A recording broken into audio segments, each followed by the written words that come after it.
जय हिंद दोस्तों।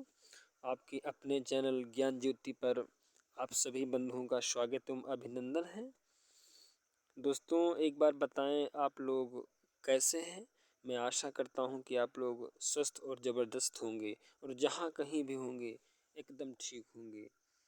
दोस्तों उत्तर प्रदेश पुलिस कांस्टेबल के लिए जो 60,244 पद निकले थे, उस पदों की भर्ती के लिए जो लिखित परीक्षा दोबारा होनी है, उसके लिए हमारा ये दूसरा प्रैक्टिस सेट है।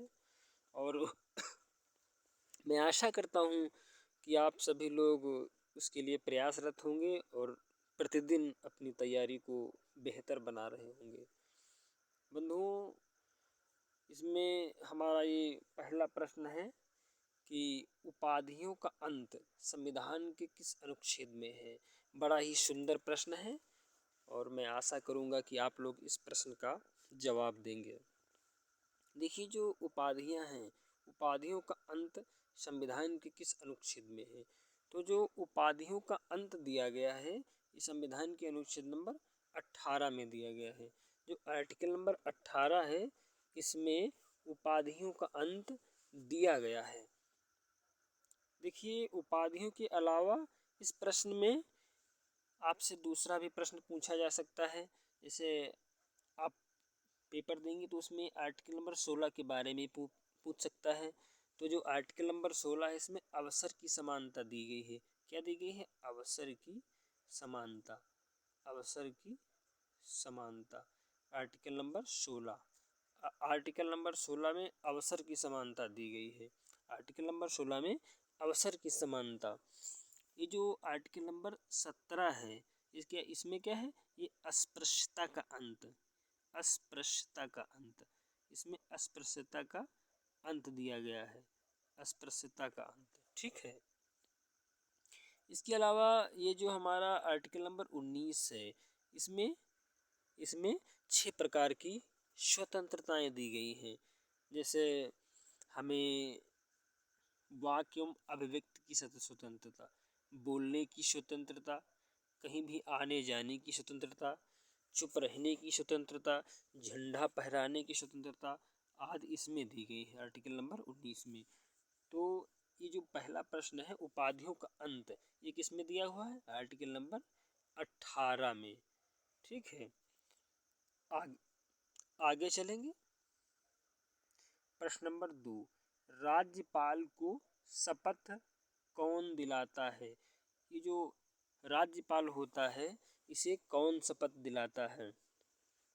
बड़ा ही सुंदर प्रश्न है और आप लोग इस प्रश्न का उत्तर देने का प्रयास करें। और मैं आशा करूंगा कि अगर आपकी परीक्षा में आता है तो आप अवश्य ही इसका उत्तर देंगे, और देंगे क्यों नहीं, आप लोग इतनी अच्छी तैयारी कर रहे हैं।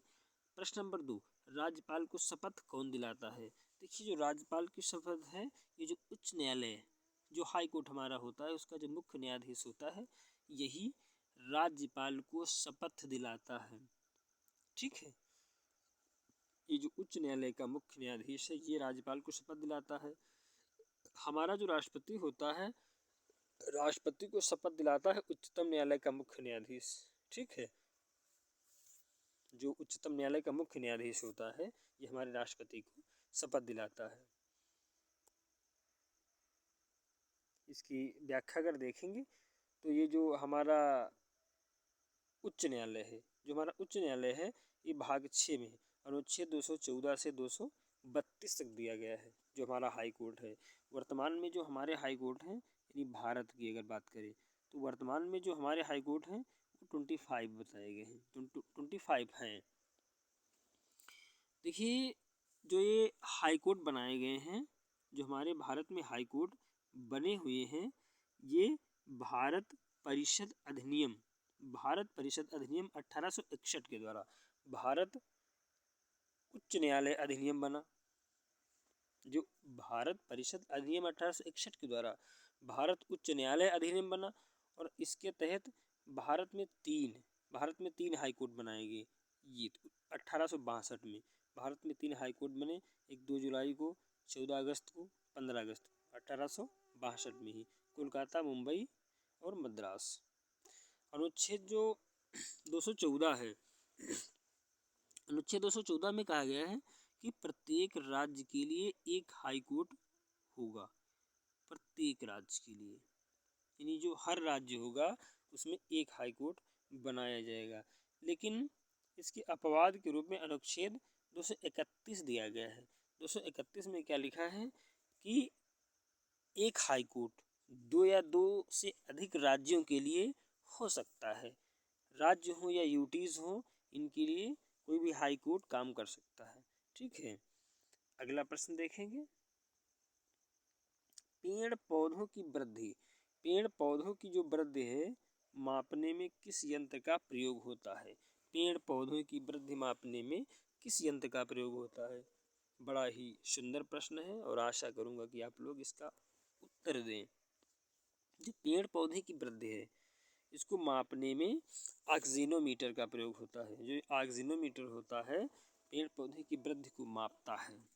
ठीक है, इसके अलावा अगर आपसे प्रश्न पूछे रेन गेज, यानी जो ये क्या है, ये वर्षा मापी यंत्र है, वर्षा मापी यंत्र है, इससे वर्षा को मापा जाता है।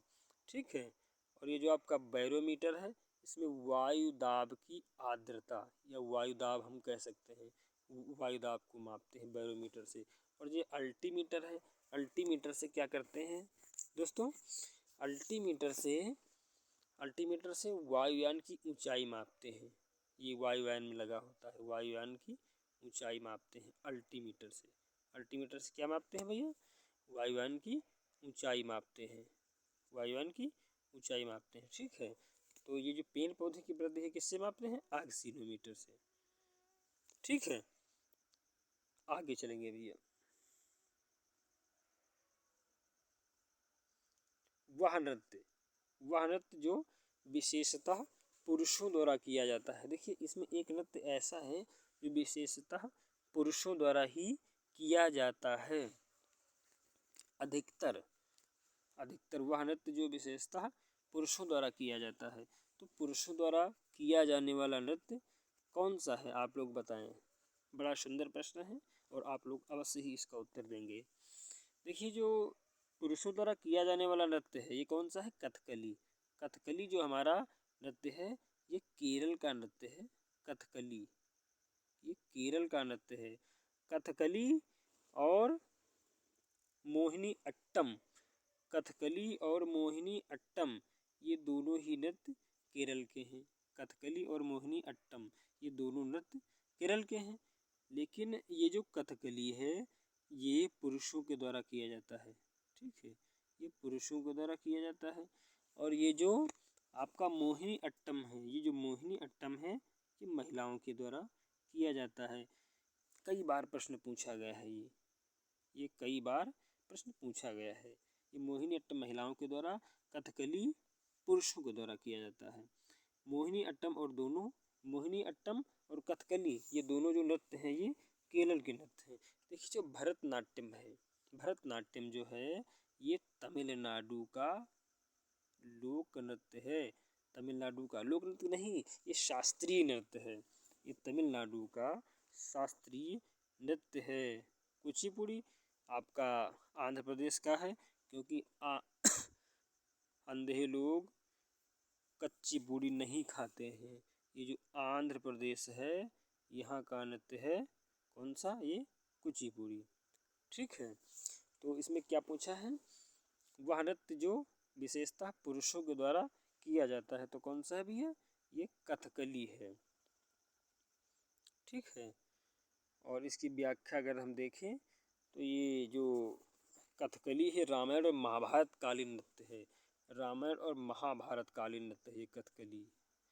इसकी एक नर्तकी हैं मृणालिनी साराभाई, मृणालिनी साराभाई इसकी एक बहुत अच्छी ही नर्तकी हैं। ठीक है, इनको साहित्य अकादमी भी मिला है।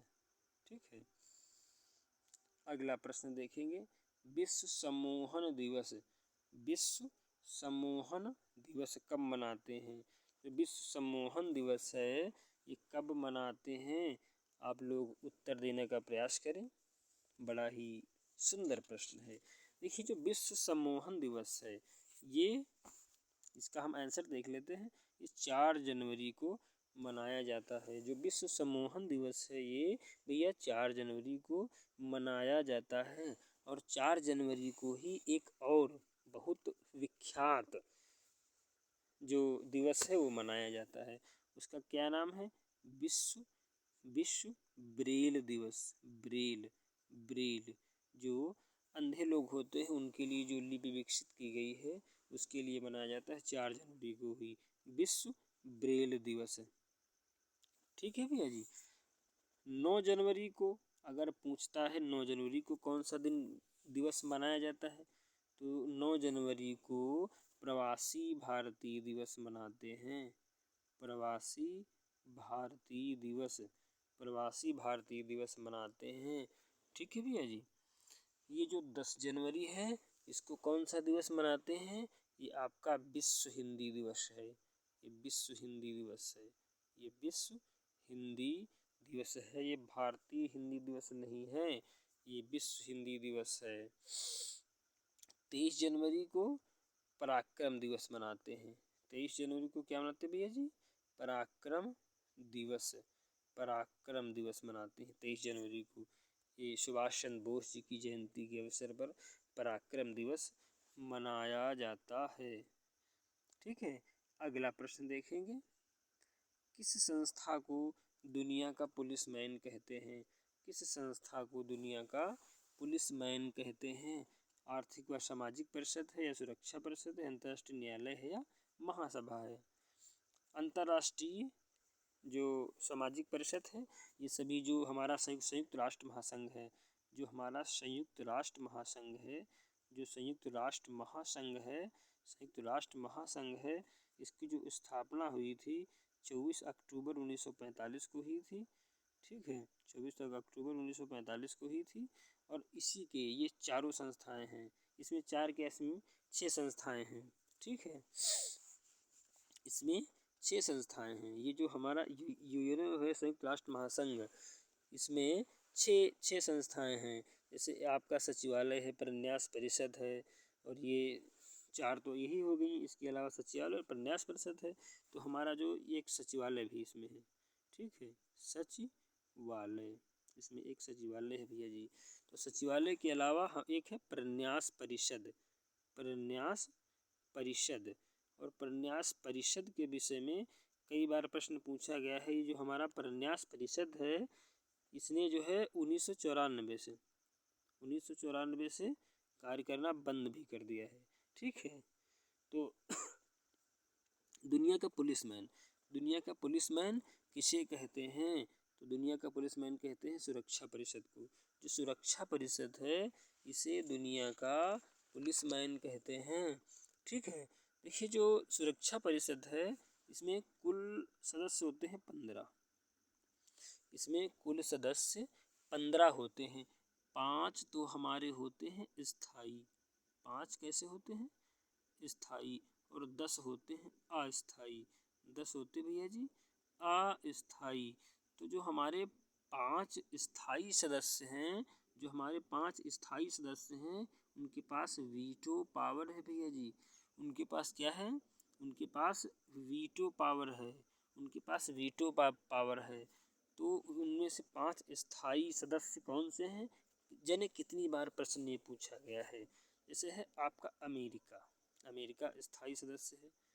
अमेरिका ये जो सुरक्षा परिषद है इसका स्थायी सदस्य है। अमेरिका के अलावा ब्रिटेन है। अमेरिका के अलावा ब्रिटेन है, चीन है, फ्रांस है, रूस है। ठीक है, चीन, फ्रांस, रूस, ब्रिटेन, अमेरिका, ये हमारे 5 जो सदस्य देश हैं सुरक्षा परिषद के, ये स्थायी सदस्य हैं। और जो 10 अन्य सदस्य हैं वो अस्थायी सदस्य हैं।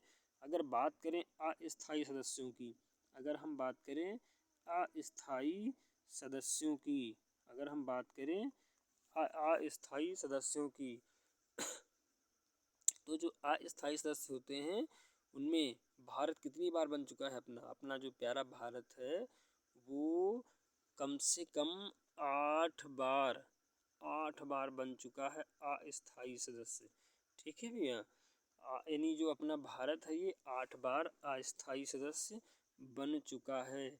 जो सर्वाधिक बार अस्थायी सदस्य बना है, जो सर्वाधिक बार अस्थायी सदस्य बना है वो कौन सा है? वो है जापान, लगभग 11 बार बन चुका है। ठीक है भैया, तो इसका क्या आंसर है? किस संस्था को दुनिया का पुलिसमैन कहते हैं? तो किसको कहते हैं? सुरक्षा परिषद को। अंतर्राष्ट्रीय न्यायालय अंतर्राष्ट्रीय न्यायालय आपका हेग में है। ठीक है भैया, अगला प्रश्न आपकी स्क्रीन पर। निम्न में से कौन सा मंदिर उत्तर प्रदेश में स्थित नहीं है? वो कौन सा मंदिर है जो उत्तर प्रदेश में स्थित नहीं है? भारत माता मंदिर, काशी विश्वनाथ मंदिर, प्रेम मंदिर या पाटन देवी मंदिर? बड़ा ही प्यारा प्रश्न है और आप लोग इसका उत्तर दें। क्या लगाएंगे इसका उत्तर आप? कई बार प्रश्न पूछा जा चुका है उत्तर प्रदेश के मंदिरों के विषय में। ठीक है, देखिए जो भारत माता मंदिर है उत्तर प्रदेश में है, काशी विश्वनाथ मंदिर उत्तर प्रदेश में है, प्रेम मंदिर उत्तर प्रदेश में है, पाटन देवी जो मंदिर है ये हमारा बिहार में है। जो पाटन देवी मंदिर है भैया जी ये बिहार में है। देखिए जो एक है देवी पाटन, एक है देवी पाटन। जो देवी पाटन है ये आपका यूपी में है। जो देवी पाटन है ये यूपी में है। ठीक है, देवी पाटन यूपी में है और जो पाटन देवी है, जो पाटन देवी है ये आपका बिहार में है। तो यही आपका जो मंदिर है ये भैया यूपी में नहीं है। ठीक है, अगला प्रश्न, प्रकाश सबसे अधिक गति से किसमें यात्रा करता है? जो प्रकाश है उसकी चाल किसमें सबसे तेज गति से चलती है? जो प्रकाश की चाल है, जो प्रकाश की चाल है वो सबसे तेज गति से किसमें चलती है? देखिए प्रकाश की जो चाल है वो सबसे तेज गति से निर्वात में चलती है। मतलब जहाँ कोई हवा ना हो, पानी ना हो, कोई वायु ना हो, वहाँ प्रकाश सबसे तेज गति से चलता है। देखिए जो ध्वनि होती है तो ध्वनि को एक माध्यम की आवश्यकता होती है। ध्वनि को एक माध्यम में चलने की आवश्यकता होती है। ध्वनि निर्वात में नहीं चल सकती, लेकिन जो प्रकाश होता है ये सबसे तेज निर्वात में चलता है। ठीक है भैया जी, प्रश्न नंबर 9, बैडमिंटन खिलाड़ी पीवी सिंधु, बैडमिंटन के खिलाड़ी पीवी सिंधु ने किन 2 वर्षों में ओलंपिक पदक जीता था? जो बैडमिंटन खिलाड़ी हमारी पीवी सिंधु हैं वो किन 2 वर्षों में ओलंपिक पदक जीता था? बड़ा ही प्यारा प्रश्न है, कई बार पूछा गया है प्रश्न। हमारे जो यूपी के एग्जाम्स होते हैं उनमें कई बार ये प्रश्न रिपीट हुआ है कि जो बैडमिंटन खिलाड़ी पीवी सिंधु किन 2 वर्षों में ओलंपिक पदक जीता था? 2016, 2020, 2004, 2008, 2008, 2012, 2012, 2020। आप लोग इसका उत्तर देने का प्रयास करें। आप लोग इसका उत्तर दें। देखिए जो बैडमिंटन खिलाड़ी पीवी सिंधु हैं तो पीवी सिंधु ने 2016 और 2020 में 2 बार जीता है ओलंपिक मेडल और ये 2 ओलंपिक मेडल जीतने वाली एकमात्र महिला हैं। 2 ओलंपिक मेडल जीतने वाली एकमात्र महिला है भारत की जिन्होंने 2 ओलंपिक मेडल जीते हैं। देखिए जो 2016 है पीवी सिंधु जी का जो 2016 वाला वर्ष है इसमें पीवी सिंधु ने जीता था रजत पदक। इसमें जीता था रजत पदक। और जो 2020 वाला है, जो 2020 वाला है इसमें पीवी सिंधु जी ने जीता था कांस्य पदक। इसमें जीता था कांस्य पदक। 2 ओलंपिक मेडल जीतने वाली एकमात्र महिला खिलाड़ी हैं ये पीवी सिंधु जी। इनके अलावा ये जो 2012 2020 है तो इसमें भी एक पहलवान है हमारे सुशील कुमार। एक पहलवान है हमारे सुशील कुमार। सुशील कुमार ने जीते हैं 2 मेडल और एकमात्र पुरुष हैं सुशील कुमार। एकमात्र पुरुष हैं सुशील कुमार जिन्होंने ओलंपिक में 2 मेडल जीते हैं। 2012 में इन्होंने जीता था कांस्य। 2012 में सुशील कुमार जी ने जीता था कांस्य और 2020 2020 में कौन सा पदक जीता है? 2020 में कौन सा पदक जीता है भैया जी?